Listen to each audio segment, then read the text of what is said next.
आज मैं एक ऐसी दर्दनाक खबर लेके आया हूँ जिसने न सिर्फ भारत बल्कि पूरी दुनिया को झकझोर दिया।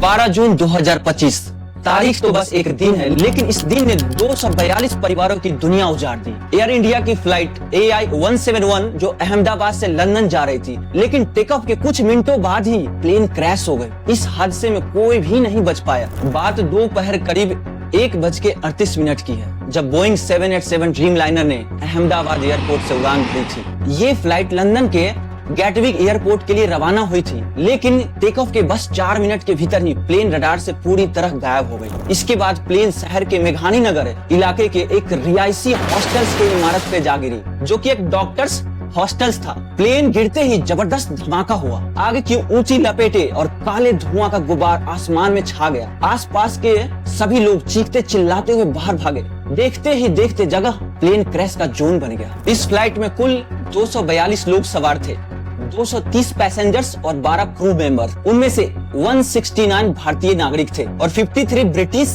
नागरिक थे और 7 पुर्तगाली, एक कैनेडियन नागरिक भी उसमें शामिल था। दुर्भाग्य की बात है, किसी की भी जान बच नहीं पाई। जैसे ही क्रैश की जानकारी मिली, NDRF की team, fire brigades, police, ambulance तुरंत घटना स्थल पे पहुंची और अहमदाबाद एयरपोर्ट को पूरी तरह से ब्लॉक कर दिया गया। हॉस्पिटल्स में इमरजेंसी अलर्ट जारी कर दिया गया और सेना को भी स्टैंड बाई मोड पे रखा गया। लेकिन इस हादसे में बचाने जैसा कुछ भी नहीं था, बस राख, मलबा और बिखरे हुए सपने थे। एयर इंडिया ने ट्विटर के माध्यम से इस हादसे की पुष्टि की और गहरी संवेदना व्यक्त की।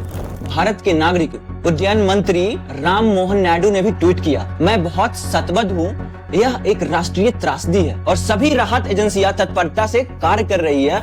इसी के साथ प्रधानमंत्री नरेंद्र मोदी ने भी इस घटना पर दुख जताया और पीड़ितों के परिवारों के साथ हर संभव मदद देने का वादा किया।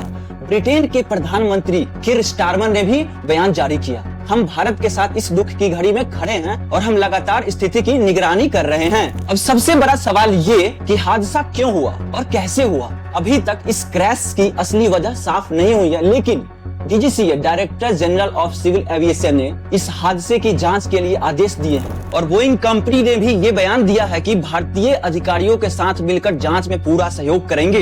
ये बात भी अहम है कि बोइंग 787 ड्रीमलाइनर आज तक की सबसे सुरक्षित मानी गई फ्लाइट्स में से एक रही है और ये पहला हादसा है इस मॉडल का। तो सवाल ये है कि क्या कोई तकनीकी खराबी थी या कोई मेंटेनेंस में चूक थी या फिर मौसम का कोई कहर। इन सवालों के जवाब आने में थोड़ा सा वक्त लग सकता है, लेकिन परिवारों को जवाब देना चाहिए और पूरा देश जवाब मांग रहा है इस वक्त। क्या कभी आपने सोचा है कोई फ्लाइट जो एक नई शुरुआत हो सकती थी, वो जिंदगी की आखिरी चैप्टर बन जाए। ये लोग लंदन जा रहे थे, शायद काम के लिए, पढ़ने के लिए या अपने परिवार से मिलने के लिए, पर किसी को पता नहीं था कि ये उनकी आखिरी उड़ान होगी जिसका कोई लैंडिंग नहीं है। हम सब उनके लिए प्रार्थना करते हैं, ईश्वर उन सभी आत्माओं को शांति दे और उनके परिवार को असीम पीड़ा सहने की शक्ति दे। बस आप सबसे यही निवेदन कर सकता हूँ और बहुत ही दुखद घटना है जो कि बहुत असहनीय है।